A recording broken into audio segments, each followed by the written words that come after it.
नमस्कार दोस्तों, स्वागत है आपका हमारे चैनल में। आज हम आपके लिए एक ऐसी कहानी लेकर आए हैं जिसे पढ़कर आप जीवन में कभी भी गलत फैसला नहीं लेंगे। हमारा दावा है आपको ये कहानी ज़रूर पसंद आएगी और आप इस कहानी को अपने मित्रों को शेयर ज़रूर करेंगे। बहुत समय पहले की बात है, एक छोटे से राज्य में एक बौद्ध भिक्षु रहा करते थे। सभी जगहों पर उनके ज्ञान के बहुत ही चर्चे थे। हो भी क्यों ना, वह बहुत बड़े ज्ञानी थे। उनके ज्ञान के चर्चे उस राज्य के निकट के सभी राज्यों में होता था।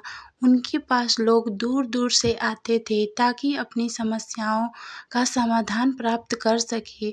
उस बौद्ध भिक्षु के पास कोई कैसी भी कठिन समस्या लेकर क्यों ना आए, वह समस्या का समाधान जरूर करते थे।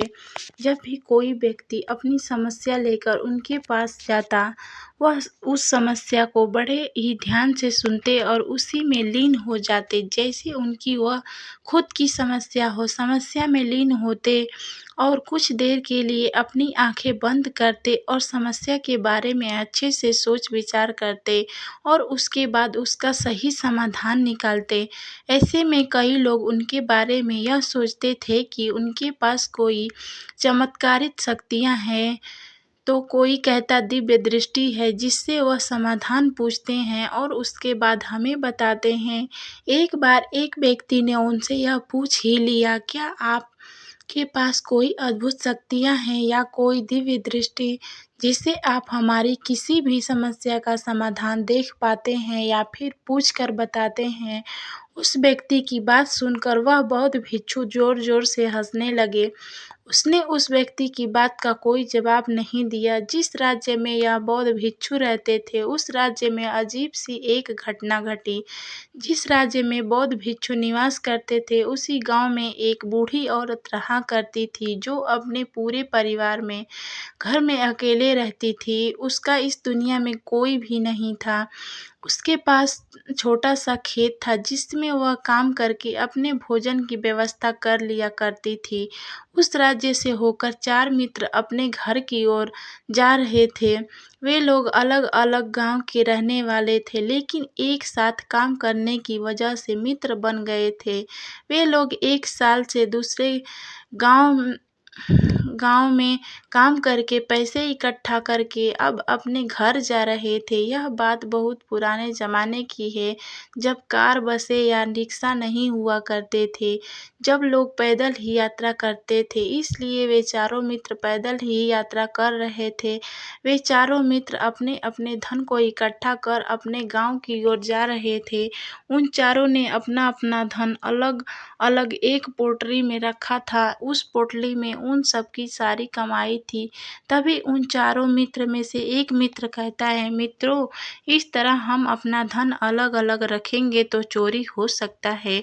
क्यों ना हम अपना धन एक ही पोटली में रखें जिसे हम सभी ध्यान दे सकेंगे और हमारा धन सुरक्षित रहेगा। और जब हम अपने गांव नज़दीक होकर अलग अलग होंगे तो वहां पर हम अपना अपना हिस्सा अलग अलग कर लेंगे। उस तीनों मित्रों ने उस युवक की बात मान ली और वे सभी मिलकर अपना धन एक ही पोटली में रख देते हैं और वे सभी मिलकर अपने गांव की ओर आगे बढ़ते हैं। चलते चलते काफ़ी समय बीत चुका था और अब रात होने वाली थी। तभी आगे बढ़ते हुए उन्हें एक घर दिखाई दिया, जहां वहीं अकेले बूढ़ी औरत रह रही थी। रात्रि का समय भी हो चुका था और इन चारों मित्रों को ठहरने के लिए कोई जगह चाहिए थी। इस पर वे चारों मिलकर योजना बनाई कि वे इसी घर में रात बिताएंगे। उन चारों लोगों ने उस घर की ओर बढ़ते हुए दरवाज़ा खटखटाया। तब वह बूढ़ी औरत ने दरवाज़ा खोला और उन मित्रों में से एक ने हाथ जोड़कर कहा, माता जी, हम अपने गांव की ओर जा रहे हैं, लेकिन रात हो गई है और हम इतनी रात में सफ़र नहीं कर सकते। हमारी आपसे विनती है कि आप हमें एक रात यहाँ ठहरने की अनुमति दें। सुबह होते ही हम चलेंगे। बहुत सोच विचार करने के बाद बूढ़ी औरत कहती है, तुम सभी आज के रात के लिए यहाँ पर रुक सकते हो। बूढ़ी औरत ने सबके लिए खाना बनाया और उन्हें पेट भर कर खिला दिया। इसके बाद उन मित्रों ने धन की पोटली उस बूढ़ी औरत के हाथ में थमा दी और कहा, माताजी, इस पोटली में हमारी साल भर की कमाई है। हमने अब तक का सब धन इसमें रखा है और अब हम इसे आपको सौंप रहे हैं, क्योंकि यह चारों से अधिक आपके पास सुरक्षित रहेगा। हम बस इतना चाहते हैं कि यदि हम चारों में से कोई एक व्यक्ति लेने आए तो आप इस पोटली को मत देना जब तक हम चारों एक साथ लेने न आएं। तब वह बूढ़ी औरत कहती है, ठीक है बेटा, जब तुम चारों एक साथ मेरे पास इस पोटली को लेने आओगे तभी इस पोटली को मैं दूंगी। वह धन की पोटली उस बूढ़ी औरत को देकर चारों मित्र बेफिक्र हो जाते हैं और कि अब उनका धन सुरक्षित है और वे लोग खाना खा गहरी नींद में सो जाते हैं। अगली सुबह जब वह चारों उठते हैं तो सभी लोग अपने आगे की यात्रा के लिए तैयारियां शुरू करते हैं। उन चारों दोस्तों में से एक दोस्त थोड़ा सा बदमाश था। वह अपने उन मित्रों से कहता है, भाइयों, इस बूढ़ी औरत ने हमारी रात भर खातिरदारी की है, हमें भोजन कराया है, सोने के लिए अच्छी बिस्तर दिया, रात को सर ढकने के लिए छत दी है और हमने अब तक उनके उसके लिए कुछ नहीं किया। वह बूढ़ी औरत अकेले ही खेतों में काम कर रही है। क्या हम सभी यहाँ से जाने से पहले बूढ़ी औरत की मदद नहीं कर सकते? उस बदमाश दोस्त ने मन ही मन यह योजना बना ली थी कि वह किसी तरह से भी उस बुढ़िया से पोटली हासिल करके ही रहेगा। बाकी के तीनों मित्र उसकी बातों में आ जाते हैं। वे सभी मिलकर उस बुढ़िया की मदद करने अर्थात खेतों में काम करने के लिए चल पड़ते हैं। वे सभी मिलकर खेतों का काम कर ही रहे थे। काफी देर काम करने के बाद वह बदमाश दोस्त अपने बाकी तीनों मित्रों से कहता है कि मित्र, मुझे जोरों की प्यास लग गई है, मैं जरा उस बूढ़ी औरत से पानी मांग कर लाता हूँ। वह बाकी मित्र भी अब काफी थक चुके थे, उन्हें भी जोरों की प्यास लगी थी, इसलिए वह तीनों मित्र उसे वहां से जाने के लिए कह देते हैं, साथ में पानी लाने को कहते हैं। जैसे ही बदमाश दोस्त उस बूढ़ी औरत के पास पहुंचता है, वह उस बूढ़ी औरत से कहता है, माताजी, अब हम यहाँ से जा रहे हैं, कृपया करके हमारे धन की पोटली वापस दे दे। इस पर वह बूढ़ी औरत कहती है, नहीं नहीं, जब तक तुम चारों एक साथ ना हो तब तक मैं वह पोटली किसी को नहीं दे सकती। तुम ही ने कहा था ना कि जब हम चारों एक साथ न हो तब तक यह पोटली किसी को नहीं देनी है। तभी वह बदमाश उन तीनों की तरफ इशारा करते हुए कहता है, ठीक है, तो बाकी के तीनों मित्रों से भी पूछ लेते हैं। बदमाश मित्र का इशारा जब उन तीनों मित्रों ने देखा तो उन तीनों से सोचा कि हमारा मित्र हमारे लिए पानी लाना चाहता है, इसलिए वह हमसे आज्ञा मांग रहा है।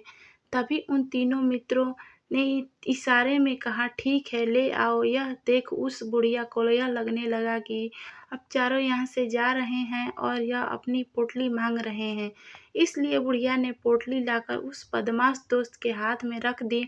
उस बदमाश दोस्त ने पोटली को हाथ में रखा और पीछे के रास्ते से वहां से चला गया और बाकी के तीन मित्र कामों में व्यस्त रह गए। कुछ देर बाद जब वह खेतों में काम करके बुढ़िया के पास लौटते हैं और बुढ़िया से कहते हैं, माताजी, हमारा मित्र अभी पानी लेने के लिए आया था, कहाँ गया? इस पर वह बुढ़िया कहती है, क्या वह पानी पीने आया था? पर वह तो कह रहा था कि हम चारों जा रहे हैं, कृपया करके हमारी धन की पोटली हमें थमा दे। तीनों बड़े हैरान होकर उस बुढ़िया से कहते हैं, माताजी, भला हमने कब कहा कि हम पोटली मांग रहे हैं? हमें तो प्यास लगी थी, हमने पानी के लिए इशारा किया था। तभी बूढ़ी औरत उन तीनों से कहती है, परंतु अब तो वह पोटली लेकर जा चुका है। तभी वह तीनों मित्र माथा पटक कर रोने लगते हैं और कहते हैं, माताजी, उसमें हमारा सारा कमाया हुआ धन था, वह अकेले लेकर भाग चुका है। हमने तो आपको कहा था कि जब तक हम चारों एक साथ न आए तब तक आपको वह पोटली किसी को नहीं देनी है। फिर आपने ऐसा क्यों किया? इसमें तो सरासर आपकी ही गलती है। हमने आपको उस पोटली की हिफाजत के लिए दिया था और आपने उससे एक ऐसे हाथ में दिया जिससे हमारा सारा धन लूट गया। हम बर्दाश्त नहीं करेंगे, हम राजा के पास जाएंगे और राजा से आपकी शिकायत करेंगे। न्याय की मांग करेंगे। अब तो इस बात का फैसला राजा ही करेंगे। तीनों नौजवान क्रोधित होकर राजा के पास दरबार में पहुंच जाते हैं और अपनी सारी समस्या उस राजा को बता देते हैं। जब वह राजा उन तीनों नौजवानों की बातें ध्यानपूर्वक सुनता है, तो वह तुरंत ही बुढ़िया को राज्य दरबार में पेश होने की आदेश देता है। राजा के आदेश पर राजा के सैनिक तुरंत ही उस बुढ़िया को राज दरबार में पेश करते हैं और राजा भरी दरबार में उस बुढ़िया को दोषी करार कर देते हैं और कहते हैं कि तुम्हें वह पोटली उस अकेले व्यक्ति को नहीं देनी चाहिए थी, जब उन्होंने तुमसे कहा था कि जब तक वह चारों एक साथ उस पोटली को लेने न आए, तब तक वह तुम्हें वह धन किसी को नहीं देना चाहिए था। इसमें तुम्हारी गलती है और अब तुम्हें हर्जाना भरना पड़ेगा। तुम्हें इसका धन लौटाना होगा। राजा का यह आदेश सुनकर बूढ़ी औरत फूट फूट कर रोने लगती है और राजा ने मदद की गुहार लगाती है और कहती है, हे राजन, मैं तो एक बूढ़ी औरत हूँ और मेरे पास इतना धन नहीं है और न ही मेरे घर में कोई ऐसी ऐसी नहीं है जो धन कमाता हो। मेरे पास इतना धन नहीं है कि मैं लौटा सकूं। मैं तो अकेली हूँ, बेसहारा हूँ, कृपा करके मुझ पर रहम करे। लेकिन राजा उस औरत की एक नहीं सुनता और वह औरत रोते हुए अपने घर की ओर जा रही थी। आखिर मैं इतना धन कहाँ से लाऊं कि मैं उन लोगों को यह धन कैसे लौटाऊंगी। मेरे पास इतना धन नहीं है, मैं क्या करूं, कैसे करूं, कहाँ से लाऊं इतना धन। अगर मैंने उनका धन नहीं लौटाया तो राजा मुझे मार डालेगा। इसमें मेरी भी गलती है। जब उन चारों ने मिलकर कहा था, जब हम चारों एक साथ ना हो तो तब तक वह पोटली किसी को नहीं थामनी है, फिर भी मैंने वह पोटली केवल एक व्यक्ति को थमा दी। गलती तो इसमें मेरी ही है। यह सारी बातें सोचते सोचते अपने घर की ओर जा रही थी। तभी उस बुढ़िया औरत को वहीं बौद्ध भिक्षु मिले, जो बड़े ही आसानी से किसी भी समस्या का समाधान करते हैं। तब वह बौद्ध भिक्षु बुढ़िया औरत से पूछते हैं, क्या बात है बेटी, क्यों परेशान हो और रो रही हो। इस बात पर वह बुढ़िया संत को सारी बातें बता देती है। इसके बाद कहती है, हे महाराज, इसमें गलती तो मेरी ही है। उन्होंने तो कहा ही था कि जब तक हम चारों एक साथ न आए तब तक वह पोटली किसी को मत देना। लेकिन मेरी बुद्धि भ्रष्ट हो गई थी, जो मैंने पूरा धन किसी एक व्यक्ति को दे दिया और वह उसका सारा धन लेकर चला गया। लेकिन अब मुझे समझ नहीं आ रहा है कि मैं इतना धन कहाँ से लाऊं और कैसे जुटाऊं। राजा ने अब तो आदेश भी दे दिया है कि मुझे धन लौटाना पड़ेगा। अब मैं इसी संकट में हूँ, इतना सारा धन कहाँ से लाऊं। वह भिक्षु उस बूढ़ी औरत से कहते हैं, तुम रो मत, मैं कोई न कोई रास्ता निकालता हूँ। इतना कहकर वह संत वहीं पर बैठ जाते हैं और कुछ देर के लिए आंखें बंद करके सोचते हैं और मौन रहकर समस्या का समाधान निकालते हैं। बहुत सोचने के बाद वे आंखें खोलते हैं और कहते हैं, बेटी, राजा का फैसला गलत है। तुमने जो किया उसमें तुम्हारी कोई गलती नहीं है। यह सुनकर बुढ़िया एकदम चुप सी हो गई और सोचने लगी, आखिर राजा का फैसला कैसे गलत हो सकता है। वह तो सबका न्याय करते हैं, तो मेरे साथ गलत कैसे कर सकते हैं। उस संत और बुढ़िया की बात आसपास खड़े सभी लोग सुन रहे थे। वे लोग भी अचरज में थे कि राजा का फैसला कैसे गलत हो सकता है। उनकी बातें सुनकर वहां खड़े लोग बोले, राजा कैसे गलत हो सकते हैं, इस बुढ़िया ने ही गलती की है, चारों का धन एक को ही दे दिया। ऐसे में इस बुढ़िया को उनका धन तो लौटाना ही चाहिए। तभी वह संत उस बूढ़ी औरत से कहते हैं, जाओ और राज दरबार में कह दो आपका फैसला गलत है। पहले तो बुढ़िया इतनी हिम्मत ही नहीं जुटा पा रही थी कि वह भरे राज्य दरबार में जाकर यह कह सके कि आपका फैसला गलत है। संत के फिर कहने पर वह राज्य दरबार लौटी और डरते डरते बोली, हे राजन, आपका फैसला गलत है। इतना कहकर वह राजा की को सारी बात सच सच बता दी। और उस बुढ़िया की बात सुनकर राजा बहुत क्रोधित हुआ और उस बुढ़िया से कहा, कौन है वह संत जिसने मेरे फैसले को गलत बताया है? क्या उन्हें लगता है मैंने सही निर्णय नहीं लिया है? मैं प्रतिदिन कई निर्णय लेता हूँ, लेकिन आज तक किसी ने नहीं कहा कि मेरा फैसला गलत है। आगे राजन ने कहा, ठीक है, फिर उस संत को बुलाओ और उन्हें न्याय करने देते हैं। अगर उस संत ने सही फैसला नहीं सुनाया तो मैं उन्हें फांसी की सजा दे दूंगा। राजा ने तुरंत ही अपने सैनिकों को आदेश दिया, जाओ और उस संत को लेकर आओ, बाकियों का धन लौटाना पड़ेगा। वह उनका सारा धन लेकर भाग गया तो इसमें इसकी गलती हुई ना। अब इस बूढ़ी औरत को ही बाकियों का धन लौटाना पड़ेगा। तो मेरा फैसला गलत कैसे हुआ? इसके बाद बौद्ध भिक्षु बड़ी विनम्रता से कहते हैं, हे राजन, यह आपका फैसला था, लेकिन मैं आपसे कुछ कहना चाहता हूँ। इस पर राजा कहता है, ठीक है, कहिए, आप क्या कहना चाहते हैं?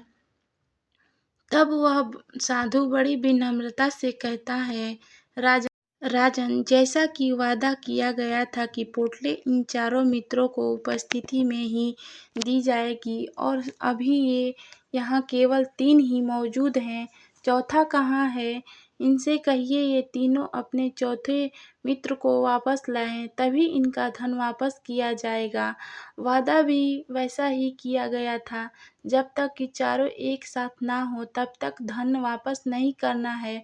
अगर यह बूढ़ी औरत धन लौटा देती है तो अपना वादा तोड़ देगी। यह भी तो सही नहीं है। यदि आप चाहते हैं इनका धन वापस लौटाया जाए तो इनसे कहिए पहले जाएं और अपने मित्र को वापस लाएं। उस राज्य दरबार में बैठे सभी लोग इस फैसले को सुनकर बहुत ही खुश हुए और संत की हाँ में हाँ मिलाने लगे। सभी उस संत की समझदारी की तारीफ भी की। राजा तुरंत ही उस संत के सामने सर झुका लेता है और हाथ जोड़कर कहता है, हे महाराज, आपका यह फैसला इतना सही कैसे हो सकता है? आखिर यह बात मेरे दिमाग में आया क्यों नहीं? मैंने इस बात को लेकर इस तरह सोचा क्यों नहीं?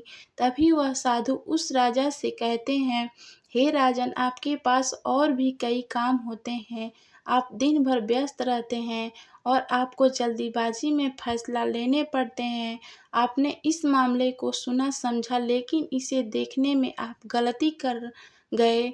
इसे आपने ऊपरी तौर पर देखा, आपने इसकी गहराई तक जाने का प्रयास तक नहीं किया। यदि आपने इस मामले को गहराई को देखा होता, समझा होता तो आपकी इस नतीजे पर आते। जब तक किसी मामले की गहराई तक नहीं जाते, तब तक हम उसका सही समाधान नहीं निकाल सकते। हम में अधिकांश लोग तो अपने फैसले केवल जल्दीबाजी में लेना चाहते हैं, भले ही वह मामला कितना भी गंभीर क्यों ना हो। हमें तो बस अपना हक चाहिए, हमारा नाम होना चाहिए, भले ही वह फैसला हमारे लिए नुकसानदायक क्यों ना हो। लेकिन हम तो उससे मामले की गहराई तक जाने के लिए सोचते। तब तक तभी वह राजा उस संत से कहता है, हे महाराज, क्या आपके पास कोई दिव्य शक्तियाँ हैं? क्या आपके पास कोई ऐसी चमत्कारी शक्तियाँ हैं जिससे आप सवाल करते हैं और वह आपको उसका समाधान बताती है, जिसके कारण आप सही फैसला ले पाते हैं?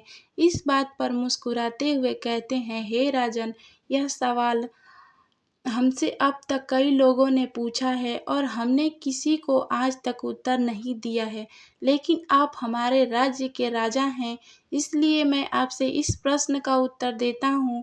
मेरे पास कोई भी ऐसी दिव्य या चमत्कारी शक्तियाँ नहीं हैं। मैं हर बात को केवल गहराई तक सोचता हूँ और विचार करता हूँ, और जब तक मैं विचार करता हूँ तब तक मेरे सामने कई सारे समाधान आते हैं।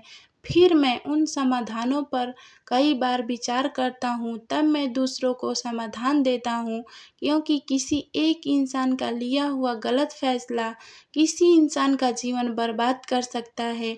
एक लिया गया फैसला सही हुआ तो जीवन अच्छा हो सकता है और एक गलत फैसला जीवन को नरक बना सकता है। इसलिए फैसले छोटे हो या बड़े, हमें मौन रहकर समझदारी से लेनी चाहिए। अगर आप मौन रहकर किसी फैसला पर विचार करते हैं तो एक सही समाधान निकल कर सामने आता है। इस कहानी से हमें यह सीखने को मिलता है कि सही फैसला लेने की क्षमता हमारे जीवन में सफलता हासिल करने के लिए ज़रूरी है। हम सभी के ज़िंदगी में कई बार मुश्किल से मुश्किल घड़ी आती है, तो कभी हमें बड़े फैसले लेने होते हैं। उस समय हमें पता नहीं होता है कि यह फैसला हमारे जीवन पर कैसा प्रभाव डालेगा, हमारे जीवन में खुशियाँ लाएगा या मुसीबत।